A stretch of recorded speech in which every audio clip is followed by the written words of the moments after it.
The silence began exactly 17 seconds after the humans left. Not the ordinary silence of diplomats gathering their papers or translators shutting down their devices, but a silence so complete that even the towering Galactic Council chamber seemed to stop breathing. Thousands of delegates from civilizations scattered across 1,000,000 star systems remained frozen in their seats beneath the immense crystalline dome, their countless eyes fixed on the now empty human delegation platform. The blue holographic emblem of Earth flickered once, twice, then dissolved into darkness. No farewell anthem. No dramatic declaration of war. No final threat. Only absence. It should have felt insignificant, just another political stunt in a chamber that had witnessed centuries of theatrical negotiations. Yet something invisible settled over the room like the first cold wind before a planetary storm. Ambassador Elena Hayes had walked away with the same calm expression she had worn throughout the debate, never raising her voice, never showing anger. That unnerved them more than any shouted warning could have. Leaders who intended to bluff usually made certain everyone noticed. Humans had done the opposite. They had simply left. Around the circular chamber, whispers slowly replaced the suffocating quiet. Massive insectoid delegates clicked their armored limbs together in amused disbelief. Floating crystalline intelligences exchanged pulses of shimmering light, calculating political outcomes before the echoes of the closing doors had even faded. Ancient reptilian senators smiled with patient confidence, convinced Earth would return within hours after realizing the impossible cost of standing alone. Every great civilization had threatened withdrawal at one time or another. Every one of them had eventually come crawling back to the Council's protection, trade routes, and military alliances. History always repeated itself. At least, that was what the Council had taught itself to believe. Across the enormous star map suspended in the center of the chamber, Earth's territory still glowed a brilliant blue among hundreds of colored empires. It looked so small compared to the sprawling domains of civilizations that had ruled for thousands of years. A few delegates even laughed quietly, placing friendly wagers on how many days would pass before the human ambassador requested another audience. 7 days. 3 days. 24 hours. Confidence spread through the assembly like warm sunlight. They believed they understood humanity. They believed humanity needed them. Far beyond the Council's polished halls, however, something entirely different was unfolding. Across the dark expanse of the Sol system, transmission beacons that had remained dormant for generations awakened one after another, their signals racing silently between planets with mathematical precision. Hidden shipyards buried behind the shadows of asteroids came alive as colossal construction platforms unfolded from camouflage fields that no Council surveillance network had ever detected. Thousands of workers, human, synthetic, and autonomous, moved with flawless coordination, not in panic, but with the disciplined rhythm of a plan that had existed long before today's meeting. Deep beneath Earth's oceans, command centers sealed behind kilometers of reinforced rock received a single encrypted message containing only 2 words, Protocol Exodus. No alarm sounded. No frantic orders filled the corridors. There was only quiet acknowledgement, steady footsteps, and the distant thunder of reactors awakening beneath layers of steel and stone. It was the sound of preparation, not for negotiation, but for a future humanity had hoped would never arrive. Then, without warning, the final diplomatic transmission from Earth's embassy disappeared from every Council frequency at once. Communication relays searched desperately for the familiar signal and found only empty space. Navigation beacons that had guided alien vessels safely into the Sol system for centuries blinked out one by one until nothing remained but darkness. It was as if an entire civilization had reached into the fabric of the galactic network and calmly unplugged itself. For the first time in living memory, the Galactic Council could no longer see Earth. No one yet understood what that truly meant. They assumed the humans were angry. They assumed they would return. They assumed this was politics. None of them noticed the distant stars shifting almost imperceptibly as engines unlike anything recorded in galactic history began to awaken in the void. By the time the Council realized humanity had never been bluffing, the galaxy itself had already begun to change. For nearly 3 centuries, the Galactic Council had called itself the voice of civilization. Its headquarters floated within the luminous heart of the Concord Nebula, where rivers of ionized gas painted the void in endless shades of sapphire and gold. From orbit, the Council citadel resembled a city carved from living starlight, its colossal towers woven together by transparent bridges, its vast chambers illuminated by artificial constellations that shifted to match the skies of every member world. Delegates from hundreds of species crossed its halls every hour, each bringing different languages, customs, and ambitions, yet all bound beneath a single promise: no conflict would threaten the galaxy without first passing through the Council's endless debates. Every crisis required a committee. Every warning demanded another investigation. Every decision waited behind layers of procedure so ancient that no one remembered why they had been written in the first place. To many civilizations, that careful order represented peace. To humanity, it had slowly become another word for paralysis. Ambassador Elena Hayes understood that better than anyone in the chamber. Years before diplomacy had wrapped her in ceremonial robes and polished speeches, she had commanded Earth's 7th Expeditionary Fleet on the blood-soaked frontier beyond the Orion Expanse. She had watched peaceful colonies vanish overnight beneath clouds of biomechanical predators. She had stood on observation decks as rescue ships arrived carrying only silence, their escape pods empty and their hulls clawed open by something that did not negotiate, did not retreat, and did not recognize surrender. Those memories never truly left her. Even now, standing beneath the Council's towering crystal ceiling, she could still hear the distant screams carried through damaged communications, still remember the smell of overheated circuitry aboard failing warships, still feel the unbearable weight of ordering thousands of men and women into battles she knew they might never survive. Every report placed before the Council carried faces she could not forget. To the politicians surrounding her, they were statistics. To Elena, they were ghosts. Behind her calm expression rested humanity's final proposal, a coordinated military campaign to intercept the advancing void swarm before it reached the densely populated core systems. The plan was precise, expensive, and brutally honest about the sacrifices it demanded. Earth offered ships, soldiers, logistics, and technology that even longtime Council members struggled to understand. Humanity would shoulder much of the burden if the other powers committed their fleets now, while there was still time to contain the threat. Giant holographic projections filled the chamber as Elena outlined projected casualty curves, collapsing defensive lines, and simulations showing entire sectors disappearing if action was delayed even a few months. The numbers were terrifying. The silence afterward should have inspired urgency. Instead, it invited bureaucracy. One delegate requested additional environmental assessments. Another argued that military mobilization could disrupt interstellar commerce. Several insisted that diplomatic contact with the swarm had not yet been fully explored. Hours dissolved into procedural arguments while the glowing frontier on the star map continued to darken, system by system. Elena listened without interruption, her jaw tightening almost imperceptibly as familiar phrases echoed through the chamber. Further review. More discussion. Insufficient consensus. Premature action. She had heard them all before, spoken over dying colonies and abandoned allies.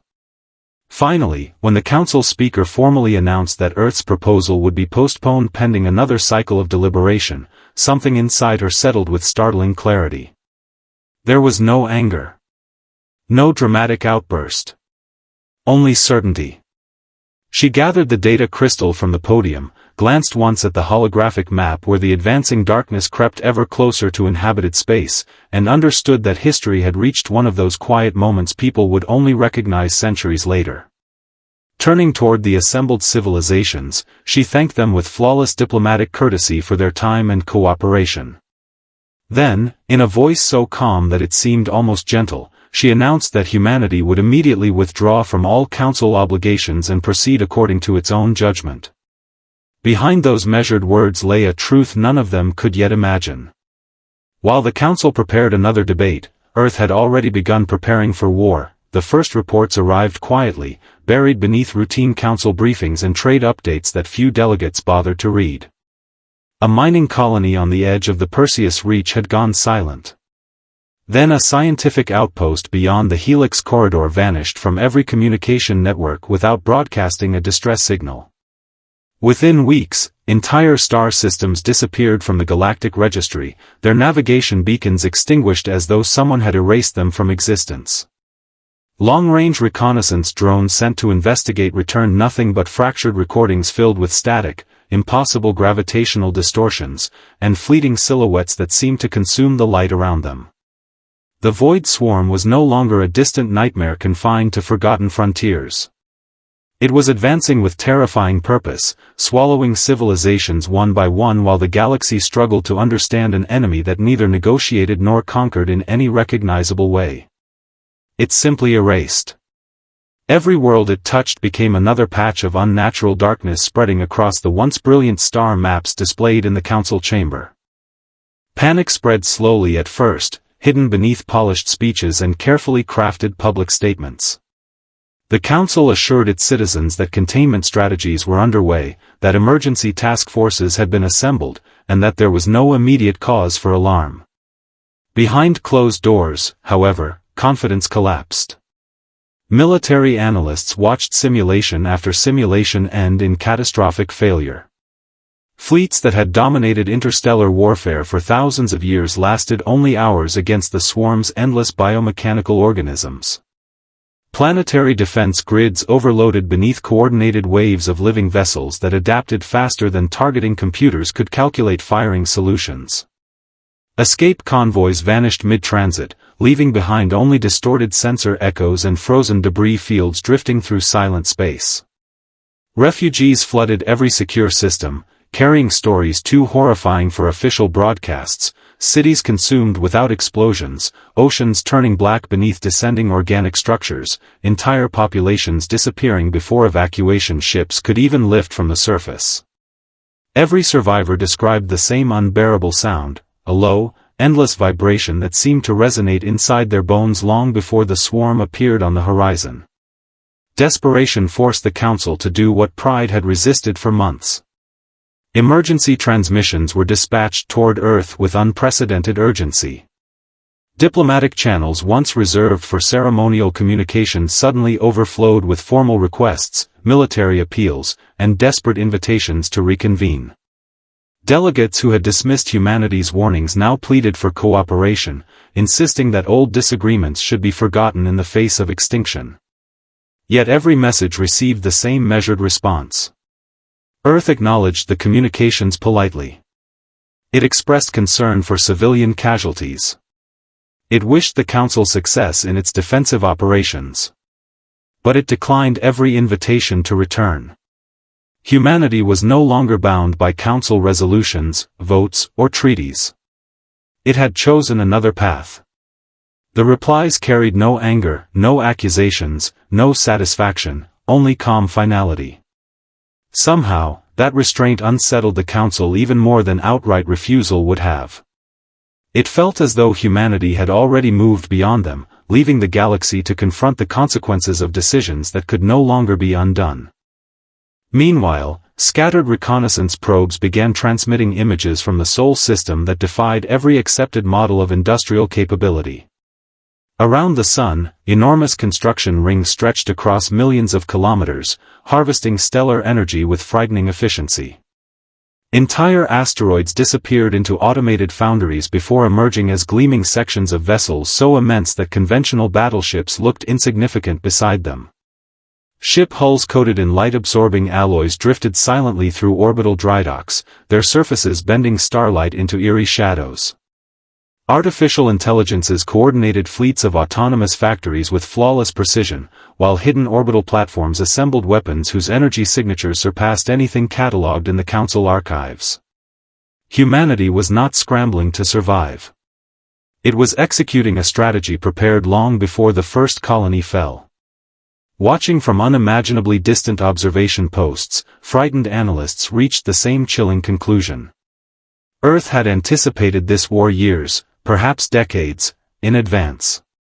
As the Void Swarm continued its relentless march toward the core worlds, one truth settled over the galaxy like the weight of deep space itself. While everyone else had been debating how to respond, humanity had already finished preparing. The revelation did not come from a battlefield or a captured enemy vessel. It emerged from the Council's own forgotten archives, hidden beneath layers of classified records that no delegate had accessed for thousands of years. As panic consumed the core worlds, emergency authorization unlocked sealed databases once considered little more than historical curiosities. Ancient star charts flickered to life across towering holographic displays, their faded symbols predating every known galactic civilization. At first, the fragmented records seemed meaningless, references to vanished empires, impossible technologies, and repeated warnings about a species that would one day inherit the unfinished burden. Then one exhausted analyst noticed a recurring designation buried across dozens of unrelated civilizations. The same stellar coordinates. The same blue planet. Earth. The chamber fell silent as forgotten fragments aligned into a terrifying truth that had been hiding in plain sight for millennia. Long before the Galactic Council had ever existed, an unimaginably advanced civilization known only through scattered translations as the first architects had spread across the galaxy, mastering forces that younger species still regarded as miracles. They had engineered stars, bent gravity into navigable highways, and built libraries that could preserve knowledge longer than suns themselves. Yet despite their limitless achievements, they had disappeared almost overnight, leaving behind only ruins too sophisticated for anyone to understand. Most civilizations treated those relics as sacred monuments, places of worship or archaeological study, fearing that tampering with them would awaken forgotten catastrophes. Humanity had done something entirely different. Quietly, relentlessly, and with characteristic curiosity, humans had studied every fragment they could reach.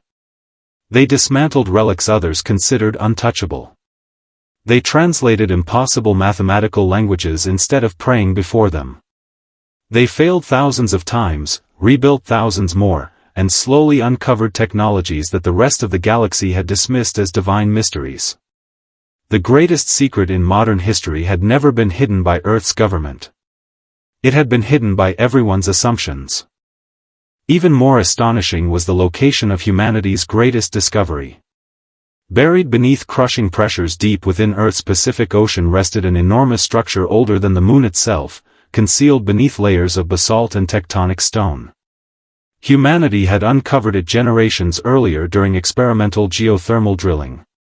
What researchers initially believed to be an unusual mineral formation soon revealed corridors carved with non-Euclidean geometry, chambers immune to time, and an archive unlike anything ever imagined. It contained no weapons waiting to be unleashed, no fleet sleeping beneath the sea. Instead, it held knowledge, vast, incomprehensible knowledge preserved by the first architects after they realized the Void Swarm could never truly be destroyed. The archive did not teach humanity how to conquer the galaxy. It taught them how to survive what had annihilated every civilization before. Decades of secret research transformed impossible equations into functioning technologies: gravitational manipulation, artificial stellar ignition, quantum logistics, and propulsion systems capable of folding space itself. While the Council debated trade agreements and diplomatic protocol, Earth's greatest scientists had quietly been preparing for the day those lessons would become necessary. The final report reached the Council alongside another devastating update from the front lines. 3 more sectors had fallen. Refugee fleets were collapsing under relentless pursuit. The Void Swarm was less than a year from the galactic heart. Looking upon the evidence now spread across the chamber, the delegates understood the terrible irony of their own history. They had mistaken restraint for weakness because humanity never boasted about its discoveries. They had mistaken patience for dependence because Earth had chosen cooperation over domination. Worst of all, they had believed the Galactic Council had elevated humanity into the community of advanced civilizations, when in truth humanity had quietly become something else entirely. Not rulers. Not conquerors. Guardians carrying a responsibility inherited from beings older than recorded time. As the realization settled over the assembly, no one spoke. Across the immense holographic star map, the blue symbol marking Earth no longer looked small. It looked solitary, like the last lighthouse standing before an ocean of endless darkness. And for the first time since the crisis had begun, the Council understood that their survival had never depended on their own power. It had always depended on the civilization they believed they could afford to ignore. The galaxy's final defensive line broke in less than 4 hours. Across the core systems, thousands of warships burned against the darkness, their shattered hulls drifting through oceans of glowing debris while planetary shields collapsed one after another beneath the relentless assault of the Void Swarm. The enemy did not celebrate its victories. It did not communicate or negotiate. It advanced with the cold certainty of a natural disaster, blotting out stars beneath endless tides of biomechanical leviathans whose living armor regenerated faster than conventional weapons could destroy it. Refugee vessels fled in every direction, their overcrowded compartments filled with frightened families listening to emergency broadcasts that grew more desperate with each passing minute. Military commanders abandoned carefully rehearsed strategies and ordered chaotic retreats simply to buy civilians a few more moments. Throughout the council chamber, delegates watched helplessly as system after system vanished from the holographic star map, each fading light representing billions of lives slipping into silence. The galaxy had reached the moment every simulation predicted but no one had truly believed would arrive. Extinction was no longer a possibility. It was a countdown. Then the stars themselves appeared to bend. Without warning, space rippled across millions of kilometers as if an invisible hand had drawn curtains through reality itself. Brilliant gravitational arcs stretched across the void, twisting starlight into luminous rivers before tearing open vast corridors of impossible geometry. From those silent fractures emerged ships unlike anything the galaxy had ever imagined. They were not merely large, they were colossal, moon-sized fortresses wrapped in dark alloy that seemed to absorb light instead of reflecting it. Entire fleets followed behind them with flawless precision, thousands upon thousands of human warships advancing in perfect formation while artificial suns burned within their engine cores. There were no triumphant fanfares. No declarations of vengeance. Only disciplined silence broken by one calm transmission broadcast simultaneously across every military and civilian frequency in known space. Admiral Elena Hayes stood upon the command deck of the flagship Resolute, her weathered face illuminated by the cold glow of tactical displays as she spoke 4 simple words that echoed through a dying galaxy. Humanity keeps its promises. The battle that followed rewrote every law of warfare ever recorded. Human dreadnoughts manipulated gravity itself, folding entire enemy formations into collapsing singularities that vanished without explosion or flame. Artificial stars ignited between advancing swarm fleets, flooding space with unbearable brilliance before erupting into controlled stellar detonations that consumed millions of hostile vessels in seconds. Autonomous strike wings slipped through impossible gravitational corridors, appearing inside enemy formations before disappearing just as quickly, leaving only expanding fields of molten wreckage behind. Yet for all their overwhelming technology, humanity never forgot what truly mattered.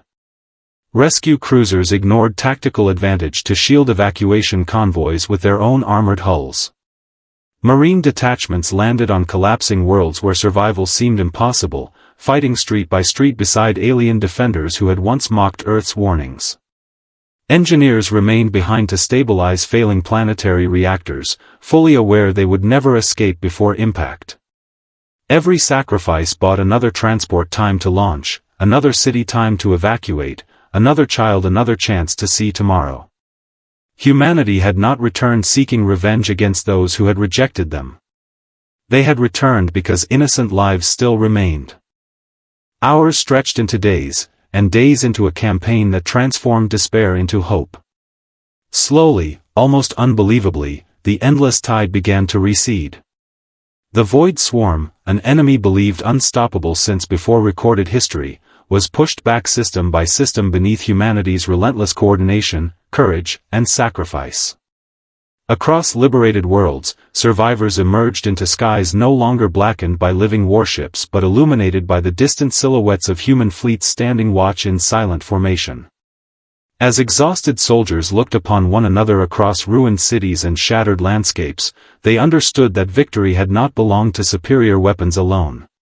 It had belonged to a civilization that refused to abandon its principles even after being abandoned itself.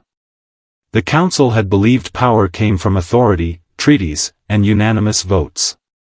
Humanity proved that true strength came from responsibility accepted without recognition and courage shown without expectation of gratitude.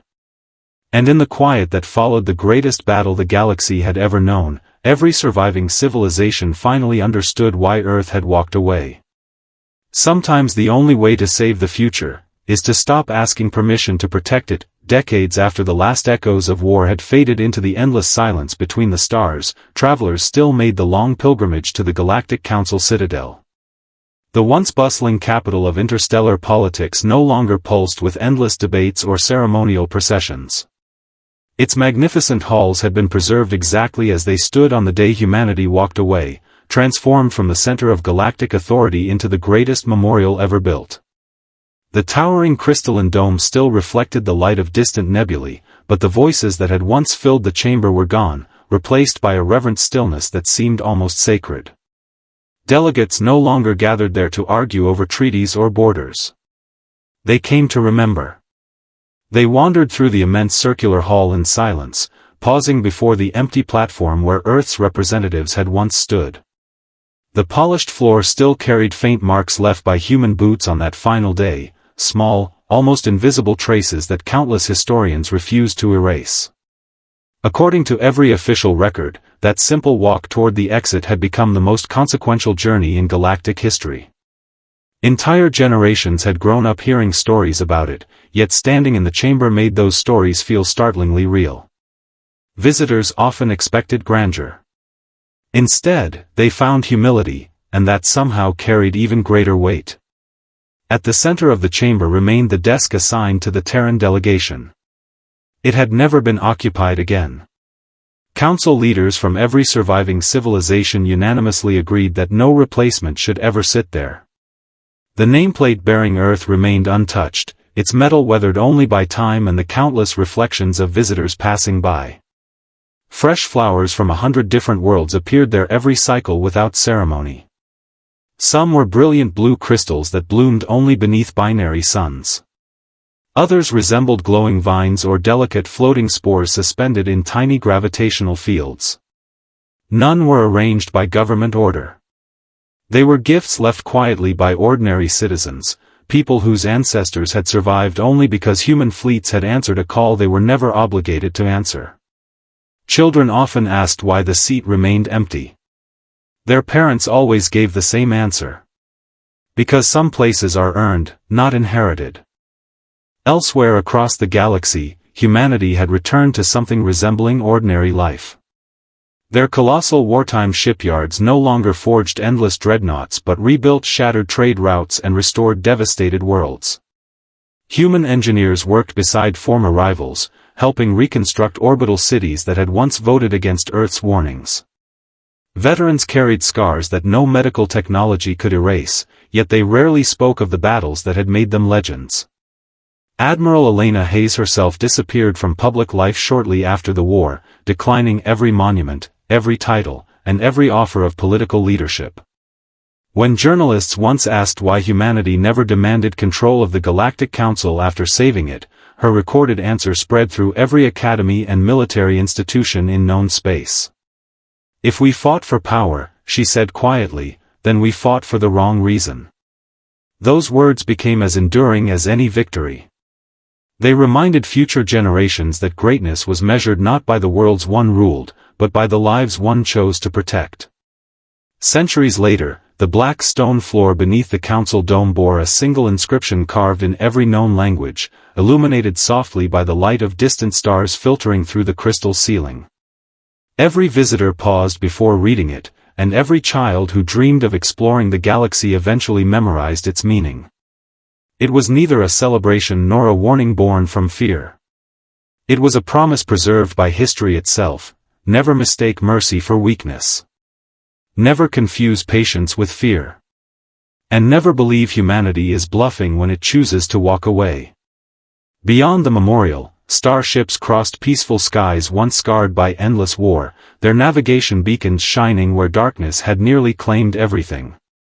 The galaxy endured not because its strongest civilization sought glory, but because it accepted responsibility when no one else would.